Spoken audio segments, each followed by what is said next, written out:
Hello, everyone. My name is Erin Sparks, and this is my research partner, Madison McClure. We are both third-year occupational therapy students at the University of Toledo in their occupational therapy doctorate program. Today, we will be presenting our research findings. We completed qualitative studies that were web-based, looking at information available to parents when researching toy play for preschoolers and preschoolers with autism spectrum disorder when searching the internet. Our research was conducted under the guidance of Dr. Alexia Metz. To start off, I will begin with the literature review I conducted on typically developing preschoolers. It's important to understand what we mean when we refer to preschoolers. I want you to take a moment to think about the different characteristics of 3-year-olds you have interacted with. This can include nieces, nephews, maybe kids you babysat, or even your own children. What are some features you remember about the 3-year-old? Where did you interact with that 3-year-old? What milestones came to mind? Was the child able to speak in 3 to 4 sentences? Did the child follow two-step commands? Were they asking questions like, who is that? Or what is that? Where did you interact with that child? Was it at a school, a daycare, or their home? This slide contains milestones of typically developing 3-year-olds. Did any of these milestones come to mind when you thought of preschoolers? It's important to note that at the preschool age, children are introduced to the school environment, which creates the opportunity for increased social skills, specifically through the use of play. It's important to understand what we mean when we refer to play. Play is defined as a dynamic occupation usually employed by children for pleasure with underlying benefits in development. When thinking about play, it should occur in a safe place with options of objects, materials, and activities for the child to engage in. Depending on the location, peers may also be present in the environment to promote associative play. There needs to be the opportunity for that child to choose whether they want to play or not, and there needs to be the social sanctions within the environment that communicates to the child that this is play. Play structures are those interpersonal interactions children engage in during play. The 2 play structures seen at the age of 3 include independent and parallel play. Independent play is when a child commences in play alone. You'll usually start seeing this at the age of 2. The child will continue to engage in independent play as they grow, but then they'll also progress to engaging in parallel play, where they're playing in the same environment as peers, but still independently. After the age of 3, children start to begin to develop associative play, which is when they actually involve their peers in their play structure. I want you to think about the toys you used to play with as a kid. Those were the tools you used to engage in play. You had different types of toys, some that were structured while others weren't. When thinking about structured toys, did you use a play phone to call your mom? Or did you use a crib to lay your doll in? Those were those structured toys in your environment. If instead you used a Lego block as a phone or a shoebox as a crib, you were using unstructured toy approach. Most preschool-age children engage in highly structured toys. However, when engaging in pretend play, children prefer unstructured toys. It's important to understand the connection between our profession and play. The occupational practice framework categorizes play as an occupation based on 2 components, play exploration and play participation. Tanta and Knox conducted a study looking at OT's implementation of play and found that play can be utilized in 2 ways, as a modality to improve a specific skill or as a goal to improve overall play. Tanta and Knox also noted that therapists can allow engagement in 2 types of play, free or therapeutic. Free play is defined as being led by the child, whereas therapeutic play is led by the therapist, specifically working on goal attainment. Regarding the developmental benefits of play, Rass states, play offers a practical vehicle to enlist the child's attention, to practice specific motor and functional skills, and to promote sensory processing, perceptual abilities, and cognitive development. It also serves to support social, emotional, and language development. Take a moment and think of an intervention you can implement that would address a developmental skill mentioned by Rast. Examples can include a sensory bin to promote sensory processing, or having a child engage in a board game to work on fine motor and attention. The American Occupational Therapy Association also promotes the idea of play and enhances the profession's stance in addressing play. AOTA notes, children who participate in play frequently grow quickly, experience higher achievement in school, and develop healthy habits for adulthood. Lastly, occupational therapists, as experts in play, have a role in educating parents on how they can adapt and modify the environment as needed to promote the best opportunities for play, endorse a certain type of play, and select toys that will promote development and safety. While parents are in charge of what, when, and where their child engage in play, it's important for the OT profession to provide resources and instruction to parents that result in a positive play experience. Now we are going to transition to the research study that I conducted. I assessed the available webpage information about toy play for parents with preschoolers diagnosed with autism spectrum disorder. As I'm sure we are all aware of the diagnosis of autism spectrum disorder, I briefly want to review what autism spectrum disorder essentially is prior to moving on to the rest of the presentation. Autism spectrum disorder, better known as ASD, is a developmental disability that can affect an individual's communication and behavior. And ASD is becoming more prevalently diagnosed within the United States, as the prevalence of the diagnosis has increased by 119.4% from the years of 2000 to 2010, according to the CDC. Signs and symptoms of ASD typically appear around early childhood, but it predictably extends throughout that individual's lifetime. Some signs and symptoms of ASD may include avoidance of eye contact, unwillingness to point at objects to show interest, difficulty to play pretend games, continuance of repeated actions, and even difficulty with adapting to changes in their daily routine. When discussing the characteristics of preschoolers with ASD, it's essentially important to compare these skills and characteristics to their typically developed peers. The first component I'm going to discuss is attention, and attention is considered to be both selective and goal-oriented. During the age of 3, attention continues to develop, but is yet to achieve the maturity needed to stay attentive for lengthy periods of time. According to the revised Knox Preschool Play Scale, typically developed children of 2.5 to 3 years in age have attention spans of typically 15 to 30 minutes in an environment with limited distraction and minimal peers around them. However, when they are surrounded by others, a 3-year-old child may not be able to maintain his or her attention without being distracted. In relation to typically developing peers, children diagnosed with ASD frequently demonstrate attention deficits, and these deficits seem to be explicitly related to hyperarousal and the lack of selective and goal-oriented attention. There's an association between sensory processing patterns and attention disengagement, as higher scores in sensory seeking and hyporesponsivity are associated with disturbances in attention disengagement. Furthermore, children diagnosed with ASD have reduced interest for toys that are high in sensory demand and also become typically disengaged with their play environment. So like typically developing peers, children diagnosed with ASD also have limited attention spans. However, they also encounter other variables, such as hyperarousal, lack of selective attention, and the sensory processing difficulties in which lead to further disengagement within their play activities. Manner of play in 3-year-old children diagnosed with ASD is very different to their typically developed peers. The vast majority of research and literature on ASD suggests that play is not simply delayed, but it's rather qualitatively different from their typically developed peers. According to the DSM-5, diagnostic criteria for ASD outlines play differences, and these differences include repetitive use of objects, placing toys in a straight line, exceedingly limited interest, and deficits to imaginative play. And while children with ASD are capable of functional play, their symbolic play skills are considered to be a main developmental impairment, such as the example provided earlier by Aaron, with a child utilizing a banana as a telephone during play. That is considered to be symbolic play. However, the additional time manipulating objects in atypical ways may inhibit the child's functional and symbolic play. A child diagnosed with ASD may also be surrounded by stimulating play environments and welcoming playmates. However, they may still not be playful.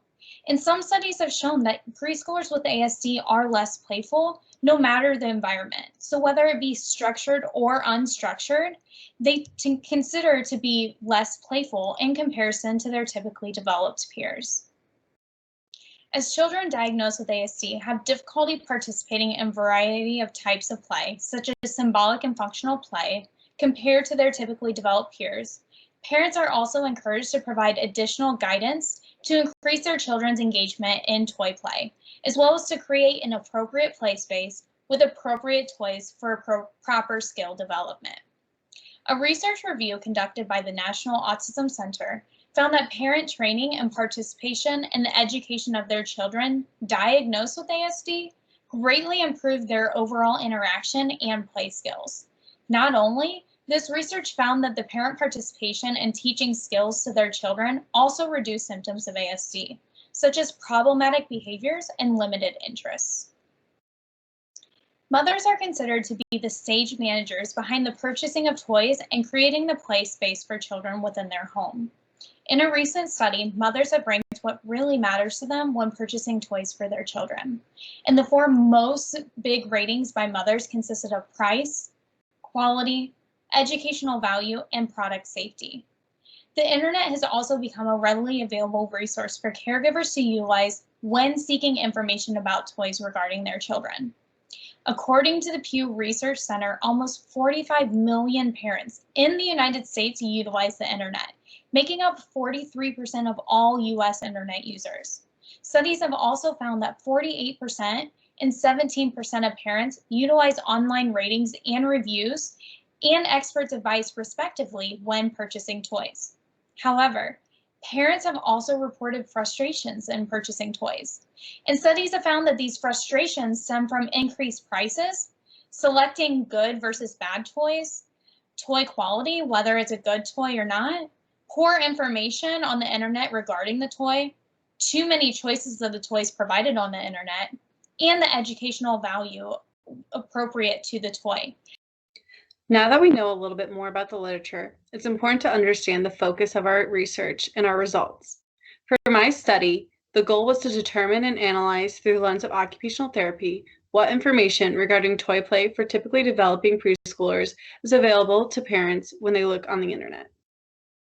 And the goal of the study I conducted was to determine and analyze through the lens of occupational therapy what information regarding appropriate toy play for preschoolers with ASD was available to parents on the internet.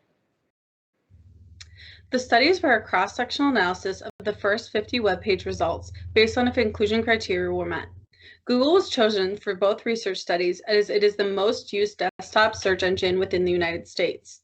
To reduce bias tendency of previous web page searches and the geographical location where the web page search took place, we logged out of all personal accounts, cleared internet cache, and opened an incognito browser. The slide outlines the search parameters used within our studies.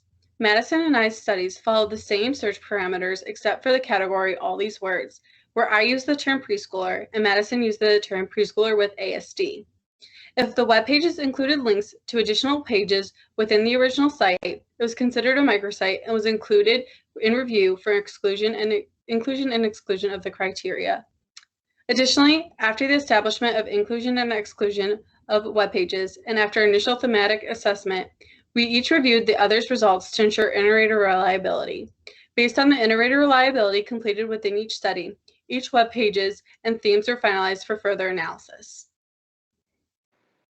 The inclusion criteria for our studies require web pages to be in the English language, primarily about preschoolers' toys and play, available to the general public, meaning that it couldn't have restricted access or membership, and research articles were not included. Several reasons for web pages not meeting inclusion criteria were not meeting the age requirements, meaning that the article did not discuss children within the preschool age range. If the web page did not focus on toy play, it was not included. The web page, if it was identified as a research article, also wasn't included. If the web page was not accessible to the general public, it was not included. And if after clicking on the web page on the SERP, a page came up that said could not be found, it was not included for analysis. Additionally, web page duplications, meaning if the web page showed up more than once and met the inclusion criteria the first time, it was only included that first time and excluded the second time it was reviewed.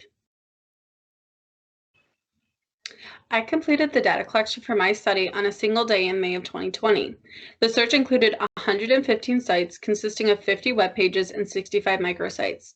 When screened for exclusion and inclusion criteria, 5 web pages and 18 microsites met inclusion criteria. The second table on the slide shows reasonings for excluding websites and microsites. The search rank of the included sites were 1, 4, 11, 12, and 47 for the websites. 15 of the microsites were links found in website 4, and then 3 of the microsites were links found in website 47. The inter-rater reliability was 97% for inclusion of web pages in my study. The thematic assessment involved reviewing the content within the web page for common themes. To meet inclusion criteria for further thematic analysis, the theme needed to be present in 5 or more included web pages or microsites. The table represents the 6 included themes out of the 24 identified across included web pages and microsites. The inter-rater reliability for the thematic assessment of my study was 96%. The toy-specific theme occurred when a web page recommended a specific toy with active links to websites where it can be purchased. This theme also included the sub-theme of media-based toys. Media-based toys are those toys associated with popular media, meaning the toy has characters from a TV show or movie. I want you to think about different TV shows and movies that you used to watch. Did you have any toys that were media-based? Examples of media-based toys include those that are associated with Paw Patrol, Doc McStuffins, and Marvel superheroes.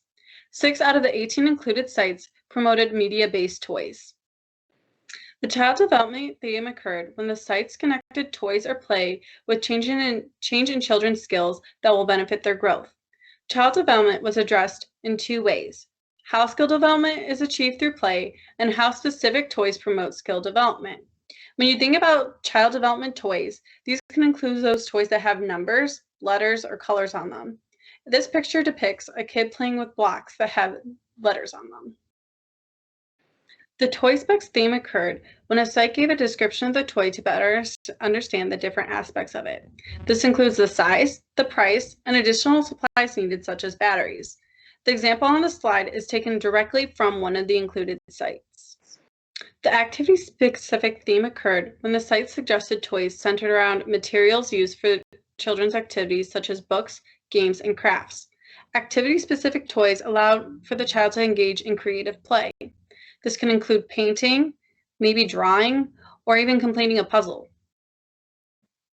The toy type theme occurred when sites suggested or mentioned toys that were either traditional or electronically based, which are the 2 sub-themes of this theme. Healy and Mendelsohn defined traditional toys in 5 ways. They're categorized as being symbolic and or pretend, fine motor, adaptive, or manipulatively based, art-based, language and or concept-based, and gross motor or physically based. 9 out of the 9 web pages in this theme address traditional toys. Contrastly, electronic toys are defined as the traditional toys adapted to electronic or virtual versions, such as laptops, tablets, phones, or other mobile devices. And standalone electronic game devices also include in this category. They are toys that substitute for the human interaction and in many cases have been integrated with new elements that have never been seen before in traditional toys, such as sensory stimulating toys.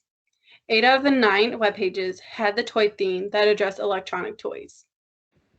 The gender-specific theme occurred when web pages were devoted to suggesting toys based on gender, either female or male. Female toys include babies and Barbie dolls, purses, and jewelry-making crafts. Boy toys include trucks, balls, and action figures. The 6 themes indicate that when searching the internet, parents receive information on multiple ideas. Firstly, the site suggests specific toys to buy, providing narrow options for parents. The educational impact of the toy is also mentioned, so parents understand the toy's benefit toward their child's development.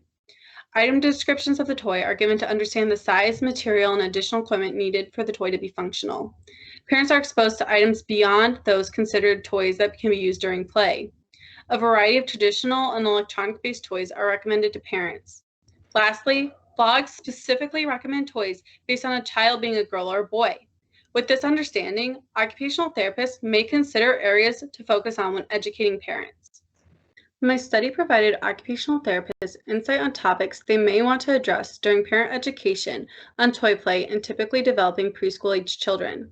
When providing parent education, occupational therapists may consider refraining from recommending specific toys for children. Parents may come from a variety of socioeconomic backgrounds, and that plays a factor in their ability to purchase certain toys. A 2014 study found parents' level of education and SES status impacts the toy selection for their children. General ideas should be shared while allowing the parent to be the one to decide what toys they select for their children. Under this idea, we should be promoting a balance between traditional and electronically based toys. A 2015 study found electronically based toys create a negative impact on a parent-child interaction. However, electronically based toys also have benefits in promoting education and development. Also, we should be recommending a balance between gender-based and genderless toys for parents. Parents may be more inclined to buy toys based on their child's gender. However, genderless toys can promote non-stereotypical play and promote more instances of play and skill development. Also, we need to consider addressing what developmental skills are expected based on the child's age and how parents can promote their child's development through toy play. An understanding of the balance between play for enhancing a child's development while also bringing enjoyment should also be addressed with the parent. Lastly, when providing information, we should be talking about structured and unstructured play environments.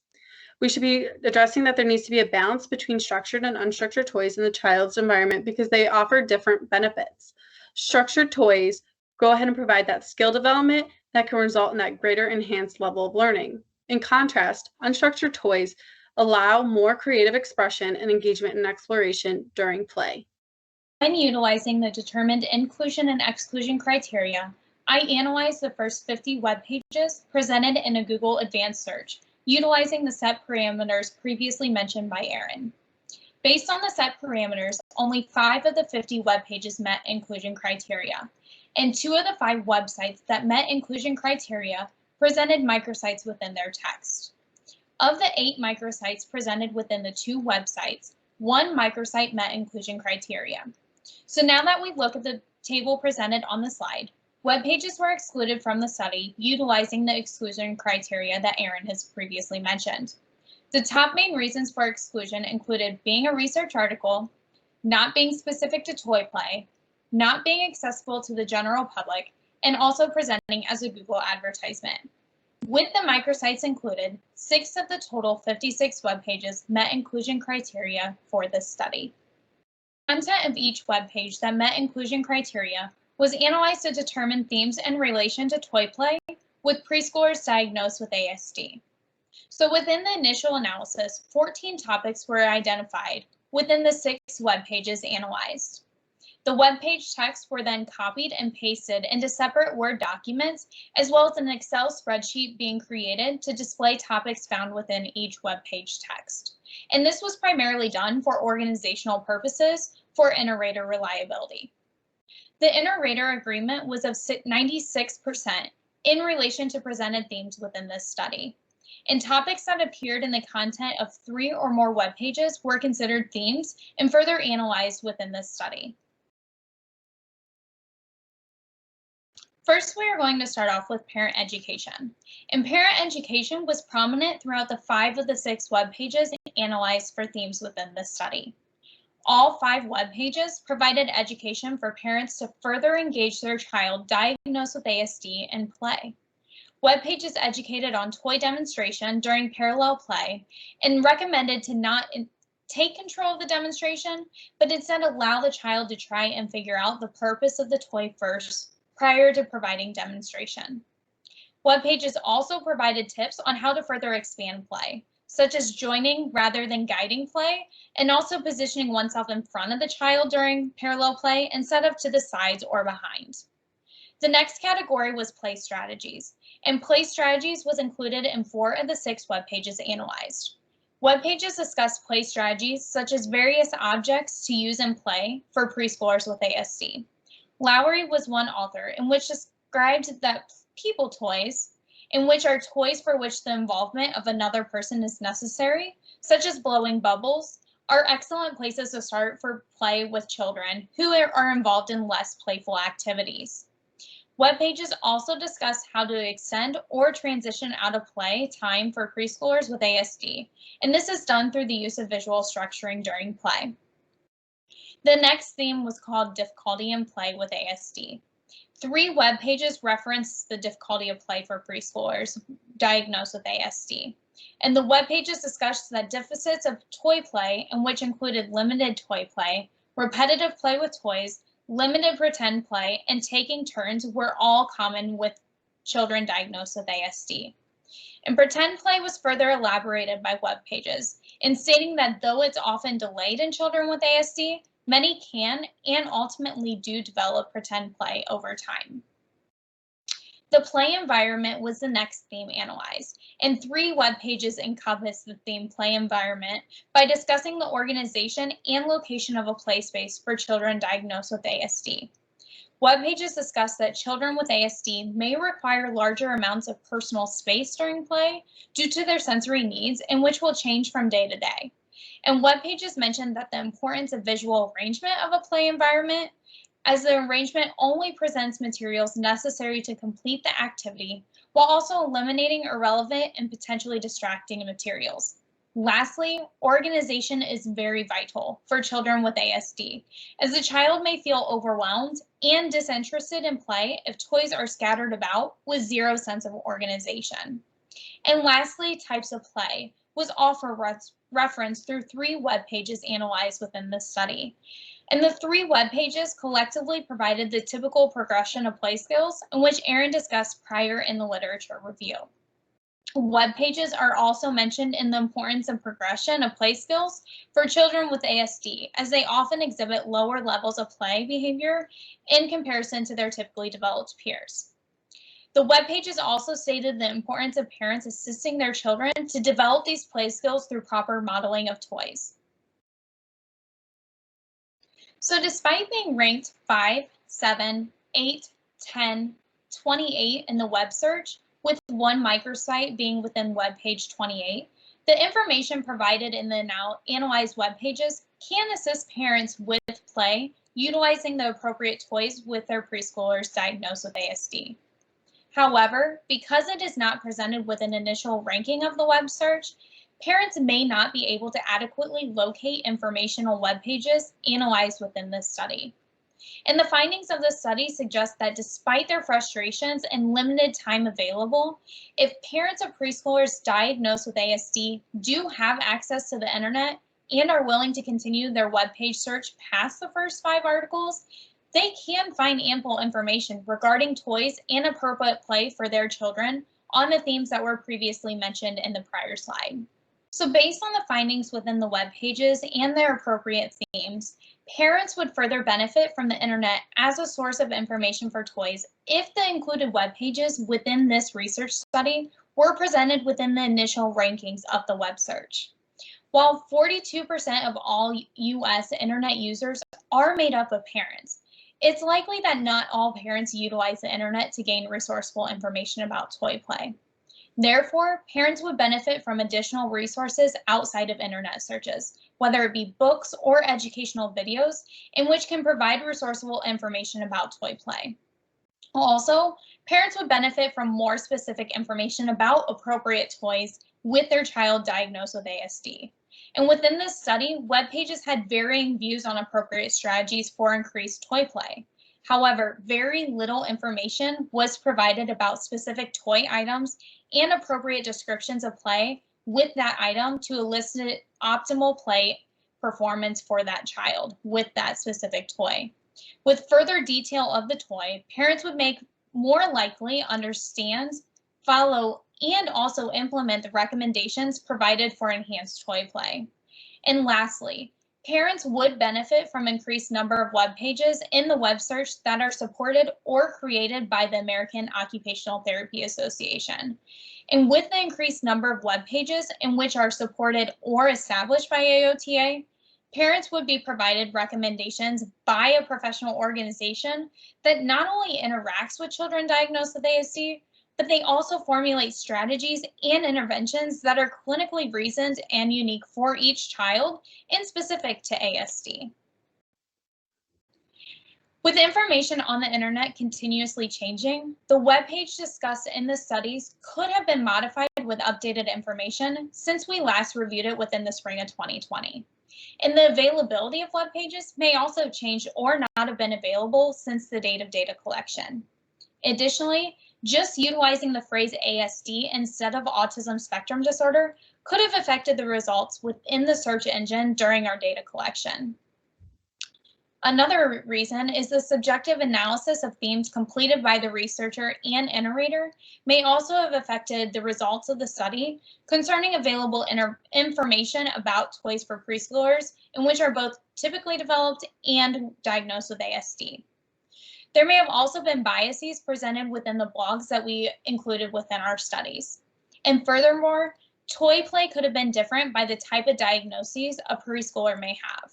And while we did look at toy play for both typically developed preschoolers and preschoolers with ASD, there are also a variety of other diagnoses that were not examined within this study.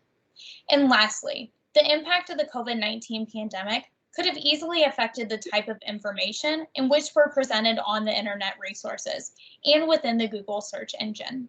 As I mentioned prior, content provided on the internet is continuously changing, and studies should be conducted utilizing serial data collection methods to analyze the available information provided to parents about toy play varying over a certain period of time.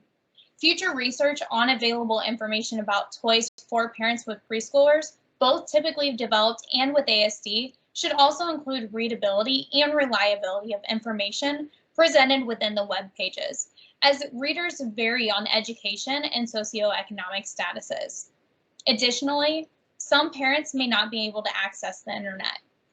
Instead, utilize information from literature sources, such as at their local library. So future research could continue the analysis on information about toys for preschoolers by analyzing literature sources available at public libraries and also brochures available at offices of relevant health care and education disciplines for children, both typically developed and for children diagnosed with ASD. Furthermore, future research should be conducted to see what information and resources of the AOTA websites provide and also talks about appropriate toys and toy play for not only typically developed peers, but also children diagnosed with ASD.